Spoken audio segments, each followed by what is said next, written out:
Good evening सभी बच्चों को। सारे बच्चे एक बार फिर से फटाफट आंसर को यहाँ पे देखने। और यहाँ पे अब हम लेकर के आए हैं एनडीए का आज के पेपर का बेसिकली जो सेकंड पेपर था सामान्य अध्ययन का, जिसे आप जनरल अवेयरनेस टेस्ट कहते हैं। उसमें अभी हम लोग जनरल साइंस के पोर्शन के जितने भी क्वेश्चंस थे उन सब का एक्सप्लेनेशन देखने वाले हैं और उनका एग्जैक्ट आंसर क्या होगा उन सारे आंसर्स के बारे में भी हम लोग एक एक करके डिस्कस करने वाले हैं। बेसिकली यहाँ पे जो क्वेश्चन की सीरीज है, बेसिकली पेपर का जो सीरीज है वो बी सीरीज है। ठीक है, तो यहाँ पे मैं आपको क्वेश्चन भी पढ़ के बताऊंगा और ऑप्शंस भी बताऊंगा और उसका एग्जैक्ट आंसर कौन सा होने वाला है या उसको भी हम लोग यहाँ पे डिस्कस करेंगे।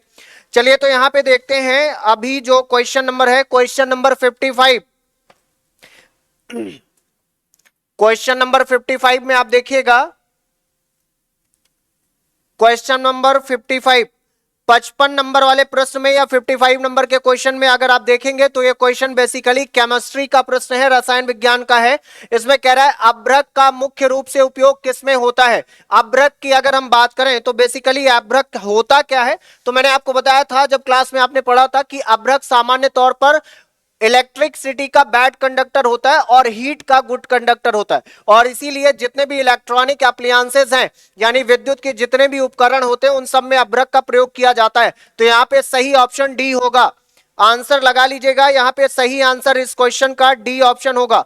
इसके बाद अगला प्रश्न देखते हैं, क्वेश्चन नंबर 62। क्वेश्चन नंबर 62 देखते हैं। क्वेश्चन नंबर 62 में कह रहा है प्रधान कार्बन स्रोत के रूप में कार्बन डाइऑक्साइड का उपयोग करने वाले जीव, यानी ऐसे लिविंग ऑर्गेनिज्म जो बेसिकली प्राइमरी कार्बन सोर्स के रूप में कार्बन डाइऑक्साइड का यूज करते हैं। तो जितने भी प्लांट्स हैं, पेड़ पौधे हैं, सामान्य तौर पर कार्बन डाइऑक्साइड का प्रयोग प्रकाश संश्लेषण की प्रक्रिया में करते हैं और उन्हें आप क्या कहते हैं, स्वपोषी कह देते हैं। क्या कहते हैं, स्वपोषी कहते हैं। तो यहाँ पे सही आंसर हो जाएगा ए वाला, स्वपोषी, ऑटोट्रॉप। इसके बाद अगला देखते हैं क्वेश्चन नंबर 63। 63 नंबर के प्रश्न में कह रहा है जब ईस्ट कोशिकाएं ऑक्सीजन स्टार्व्ड होती हैं तो किण्वन या फर्मेंटेशन ऊर्जा के स्रोत की तरह काम करता है। इसके परिणाम स्वरूप क्या उत्पादित होता है। इतना बड़ा क्वेश्चन पढ़ने की जरूरत नहीं है, सीधा सीधा पूछा गया है फर्मेंटेशन में प्रोडक्ट के रूप में क्या बनता है। और मैंने आपको बताया था कि फर्मेंटेशन की प्रक्रिया में सामान्य तौर पर कुछ मात्रा में ऊर्जा का निर्माण होता है एटीपी के रूप में, और कार्बन डाइऑक्साइड गैस का निर्माण होगा और एथेनॉल का फॉर्मेशन होता है। बेकरी इंडस्ट्री में ब्रेड वगैरह इन सारी चीजों को बनाने में, बियर इंडस्ट्री में बियर का फॉर्मेशन करने में फर्मेंटेशन या किण्वन प्रक्रिया का प्रयोग किया जाता है। क्लास का पढ़ाया हुआ क्वेश्चन है ये। अगला क्वेश्चन देखते हैं, क्वेश्चन नंबर 64। 64 नंबर के क्वेश्चन को देखते हैं। इसमें कह रहा है during a laboratory experiment a student immerse epidermal leaf peel in a hypertonic solution. After some time the student examined the cells under a microscope and observed that. इसमें कह रहा है कि प्रयोगशाला में कोई एक विद्यार्थी है, जिस विद्यार्थी ने क्या किया कि अधिचर्मी पत्र छीलन को, यानी पत्ती की जो छीलन है उसे क्या किया, उसको जो है बेसिकली एक हाइपरटोनिक सॉल्यूशन में डुबा दिया। और फिर कुछ समय के बाद वो बच्चा देखता है या विद्यार्थी देखता है, क्या परीक्षण करता है, सूक्ष्मदर्शी में उसे देखता है और ये पाता है कि वहां पर जो है जो चीजें उस बच्चे ने सूक्ष्मदर्शी से उन कोशिकाओं में देखा वही पूछा गया है, क्या देखेगा। तो सिंपल सी बात है, अगर एपिडर्मल लीफ पील को हाइपरटोनिक सॉल्यूशन में डुबा दिया जाए तो वहां पे क्या होगा, बेसिकली वहां पे जो कोशिकाएं हैं वो प्लाज्मोलाइज्ड हो जाती हैं। क्या हो जाएंगी, प्लाज्मोलाइज्ड हो जाएंगी। तो यहाँ पे बी ऑप्शन बिल्कुल सही होगा, इसके लिए बी ऑप्शन बिल्कुल सही होगा। अगला क्वेश्चन देखते हैं। अगला क्वेश्चन इस सीरीज में है 65 नंबर। इसमें कह रहा है निम्नलिखित में से कौन सा कवक का विशिष्ट लक्षण नहीं है, यानी कौन सा एक कैरेक्टर फंजाई का नहीं है, यह बताया गया है। तो कोशिका भित्ति काइटिन की बनी होती है, बिल्कुल सही है, लेकिन आपको बताना क्या है कौन सा नहीं है। तो काइटिन की कोशिका भित्ति बनी होती है, इसलिए यह आंसर नहीं होगा। फिर इनमें माइसिलियम पाया जाता है, यानी पूरा तंतुमय जाल जैसा संरचना होगा, यह भी आंसर नहीं होगा। अब आपको मैंने बताया था कि कवक प्रकाश संश्लेषण की प्रक्रिया नहीं करते हैं, जबकि यहां पे कह रहा है कि ये प्रकाश संश्लेषण कर सकते हैं। तो यहां पे सही ऑप्शन इस क्वेश्चन के लिए कौन सा हो जाएगा, सी वाला, सी ऑप्शन बिल्कुल राइट आंसर होगा इसके लिए। अगला क्वेश्चन है क्वेश्चन नंबर 66। यहां पे देखते हैं क्वेश्चन नंबर 66। क्वेश्चन नंबर 66 में देखिए क्या कहा गया है। इस प्रश्न में कह रहा है कि यहां पे कह रहा है कि विच one of the following statement about bryophyte is not correct. Bryophyta के बारे में कौन सा सही नहीं है। मैंने यहाँ क्लास में थैलोफाइटा, ब्रायोफाइटा और टेरिडोफाइटा वगैरह सब पढ़ाया था।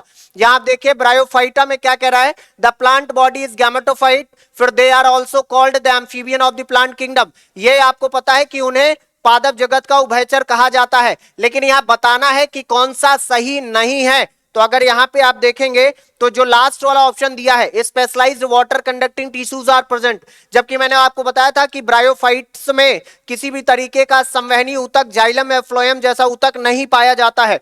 तो ये वाला सही हो जाएगा, कौन सा, डी ऑप्शन, डी ऑप्शन सही हो जाएगा। फिर अगला क्वेश्चन देखते हैं, क्वेश्चन नंबर 67। क्वेश्चन नंबर 67 इसमें कह रहा है what is the specific purpose of using potassium hydroxide during the saponification process, यानी साबुनीकरण की प्रक्रिया में पोटेशियम हाइड्रोक्साइड या KOH का प्रयोग जो किया जाता है वो क्यों किया जाता है। तो मैंने आपको बताया था कि साबुन बनाने की प्रक्रिया में सोडियम हाइड्रोक्साइड का प्रयोग बेसिकली जो कपड़े की साबुन है उसे बनाने में किया जाता है, जबकि पोटेशियम हाइड्रोक्साइड का प्रयोग नहाने की साबुन बनाने में किया जाता है।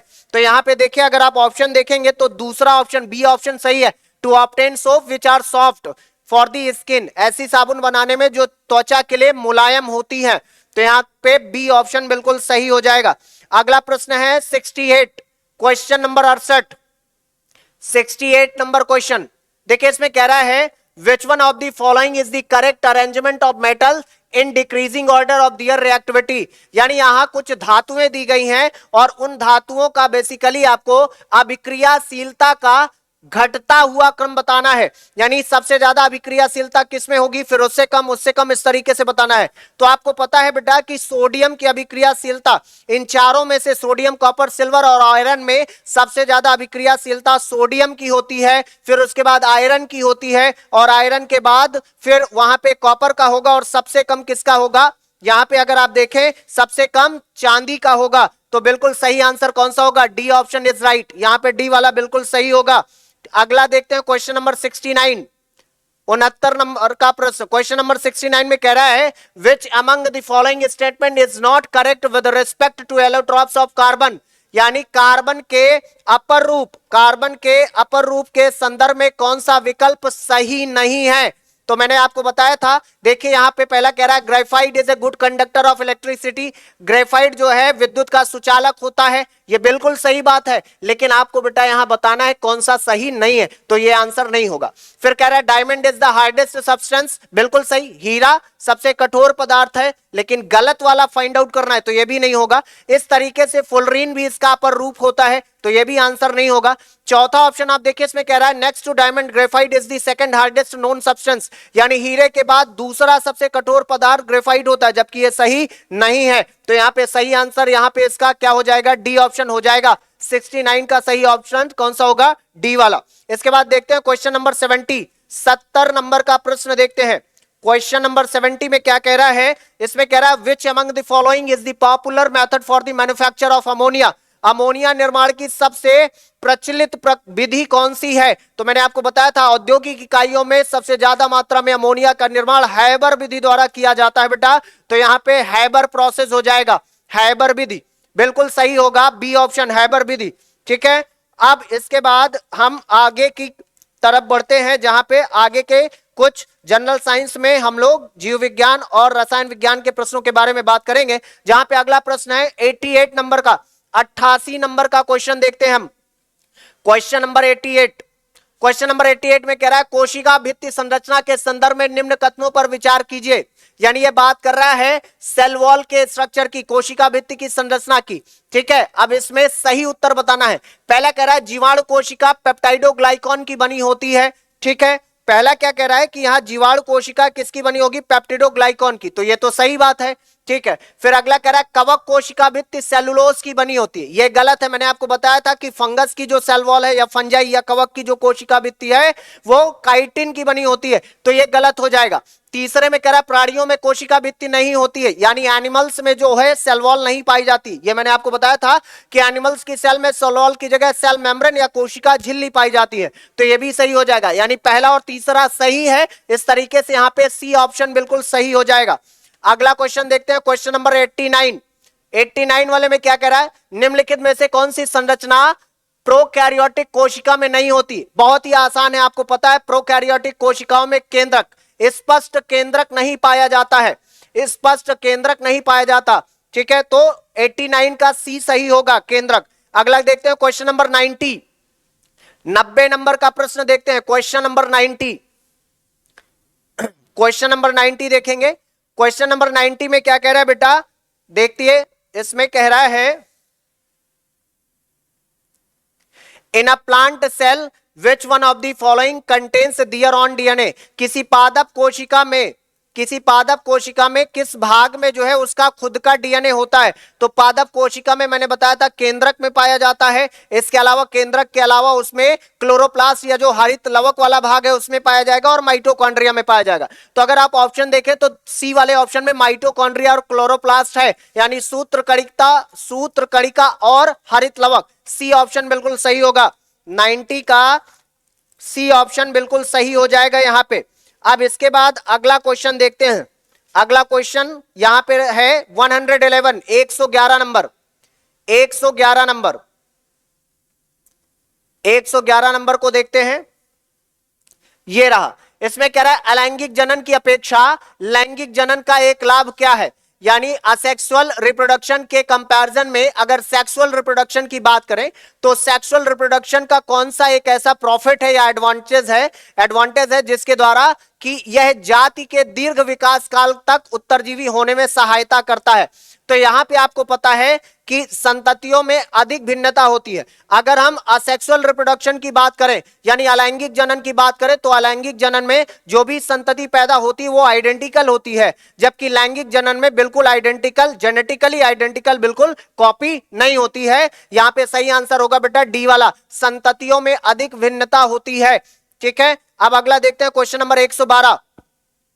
क्वेश्चन नंबर 112 कह रहा है निम्नलिखित में से कौन सी संरचना या अवयव जीवित कोशिकाओं में हमेशा विद्यमान नहीं रहती है? ठीक है, तो आपको पता है जीवित कोशिकाओं में हमेशा जो है कोशिका भित्ति उपस्थित नहीं होती है। तो यहाँ पे जो है क्योंकि सेल डिवीजन के समय पे इसका भी विभाजन हो जाएगा, तो यहाँ पे 112 का ए सही हो जाएगा। फिर अगला देखते हैं 113 नंबर, प्रश्न संख्या 113। 113 में कह रहा है कटे हुए सेब के ब्राउनिंग को किस प्रकार से कम किया जा सकता है? तो अगर कटे हुए सेब को जो शुगर या जो चीनी हम खाते हैं उसका एक कोटिंग कर दिया जाए, लेप लगा दिया जाए या सिरप का लेप कर दिया जाए तो उसका जो ब्राउनिंग है उसे कम किया जा सकता है। तो यहाँ पे ए वाला ऑप्शन बिल्कुल सही हो जाएगा। कौन सा ऑप्शन सही होगा? 113 के लिए ए वाला ऑप्शन बिल्कुल सही हो जाएगा। ठीक है, इसके बाद हम देखते हैं अगला क्वेश्चन 114।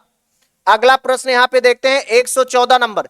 114 नंबर में कह रहा है कौन से हाइड्रोकार्बनों को उनके क्वथनांकों के बढ़ते हुए क्रम में व्यवस्थित किया जाता है? तो अगर हम हाइड्रोकार्बन की बात करें तो हाइड्रोकार्बन में क्वथनांक का बढ़ता हुआ क्रम यानी सबसे कम किसका होगा? यहां पे अगर देखा जाए बेटा तो सबसे कम मेथेन का और फिर उससे ज्यादा बढ़ते हुए क्रम में होगा methane, ethane, propane, butane, pentane, hexane, heptane, octane, नोनेन, decane. तो इस तरीके से अगर देखा जाए तो यहां पे आप देखिए बेटा बी ऑप्शन में प्रोपेन, प्रोपेन के बाद ब्यूटेन, फिर पेंटेन, फिर ऑक्टेन। तो यहां पे बी ऑप्शन सही होगा। 114 के लिए बी ऑप्शन बिल्कुल सही आंसर होगा, बी ऑप्शन बिल्कुल सही होगा। इसके बाद देखते हैं question number 115। Question number 115, question number 115 ये रहा। 115 नंबर में क्या कह रहा है निम्नलिखित में से किस उपकरण का प्रयोग बेंजीन और जल के मिश्रण को पृथक करने के लिए किया जाता है? यानी बेंजीन और वाटर के मिक्सचर को सेपरेट करने के लिए किसका यूज किया जाता है? तो यहां पे अगर हम देखें सही आंसर कौन सा होगा बेटा तो सेपरेटिंग फनल के द्वारा, पृथककारी कीप के द्वारा। सी ऑप्शन 115 का सी ऑप्शन बिल्कुल सही आंसर होगा, सी ऑप्शन जो है बिल्कुल सही होगा। इसके बाद देखते हैं अगला 116 नंबर। यहां पे अब हम देखते हैं क्वेश्चन नंबर 116 की बात करते हैं। क्वेश्चन नंबर 116 ये रहा स्क्रीन पर। क्वेश्चन नंबर 116 में क्या कह रहा है? इसमें कह रहा है कॉपर सल्फेट विलयन में डुबोई गई लोहे की कील का रंग बदलकर भूरा हो जाता है और ऐसा निम्नलिखित में से किस प्रकार की अभिक्रिया के कारण होता है? तो बेसिकली ये बेटा अब विस्थापन के कारण होता है, डिस्प्लेसमेंट रिएक्शन के कारण होता है या विस्थापन अभिक्रिया के कारण होता है। तो यहां पे सही आंसर कौन सा होगा 116 का? डी ऑप्शन, डी ऑप्शन बिल्कुल राइट होगा। इसके बाद देखते हैं अगला क्वेश्चन। अगला क्वेश्चन है क्वेश्चन नंबर 117, 117। चलिए इसमें क्या कह रहा है, इसमें कह रहा है दही को रखने के लिए निम्नलिखित में से कौन सी पद्धति सही नहीं है। तो दही को कांच के बर्तन में रख सकते हैं, प्लास्टिक के बर्तन में रख सकते हैं, और इसके अलावा अगर बात किया जाए तो स्टेनलेस स्टील में रख सकते हैं, लेकिन इसे तांबे के बर्तन में नहीं रखा जाता है। तो यहां पे सही ऑप्शन बी हो जाएगा। कौन सा होगा? B option. बी ऑप्शन बिल्कुल सही हो जाएगा। इसके बाद देखते हैं क्वेश्चन नंबर 118। क्वेश्चन नंबर 118 की अगर बात किया जाए तो क्वेश्चन नंबर 118 में क्या पूछ रहा है, इसमें कह रहा है टूथपेस्ट निम्नलिखित में से किस क्रियाविधि द्वारा दांतों को क्षय को रोकता है। तो ये आपको पता है, बहुत अच्छे से क्लास में बताया था, फ्लोराइड। फ्लोराइड की क्रिया द्वारा जो है ये दांतों के क्षय को रोकता है, फ्लोराइड की क्रिया द्वारा। तो इस तरीके से 118वां प्रश्न भी हमने कंप्लीट कर लिया है। यहाँ पे 118वां प्रश्न भी हमने कंप्लीट कर लिया। आप देखते हैं यहाँ पे क्वेश्चन नंबर 130। क्वेश्चन नंबर 130 में साइंस का दिया हुआ है। क्वेश्चन नंबर 130, 130 नंबर का क्वेश्चन देखते हैं। 130,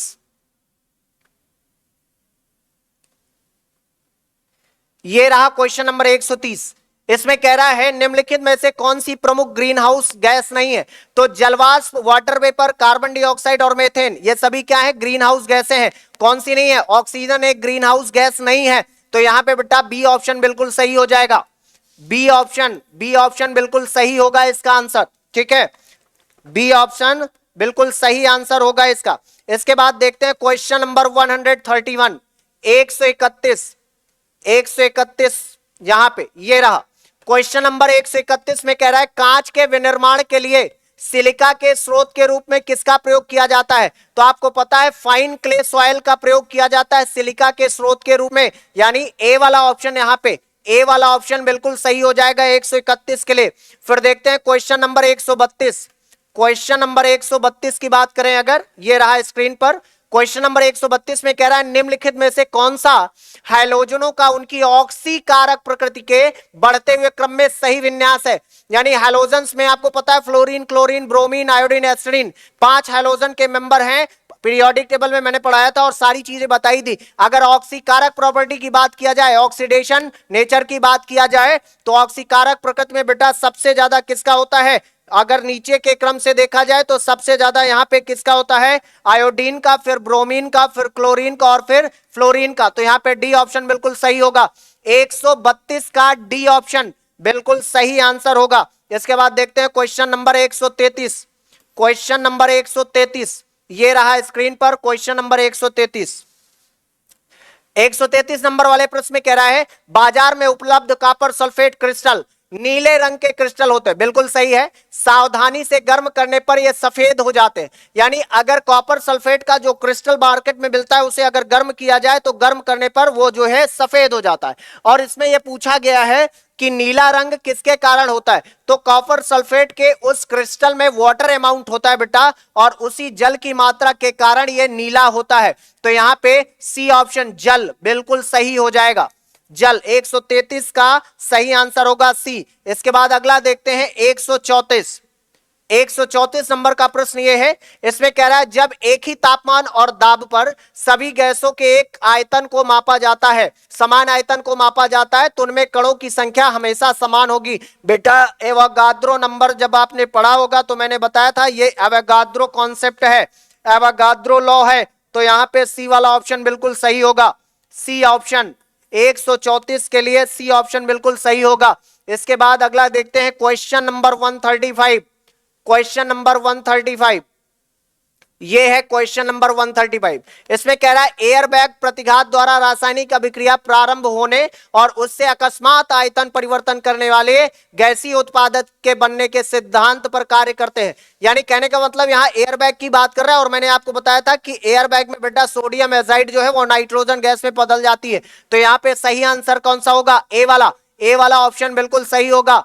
135 का ए ऑप्शन इज राइट। यहां पे ए वाला सही हो जाएगा। ठीक है, इस तरीके से अभी के सेशन में आप लोगों ने देखा कि जितने भी यहां पे केमिस्ट्री और बायो के क्वेश्चन थे, उनमें से ज्यादातर क्वेश्चन सारे हमारी क्लास में जो बच्चों ने किया था उन सारे बच्चों को ये चीजें दिखी होंगी कि लगभग 80% क्वेश्चन बिल्कुल डिट्टो क्लास के क्वेश्चंस की तरह थे, क्योंकि सारी चीजें डिस्कस की गई थी।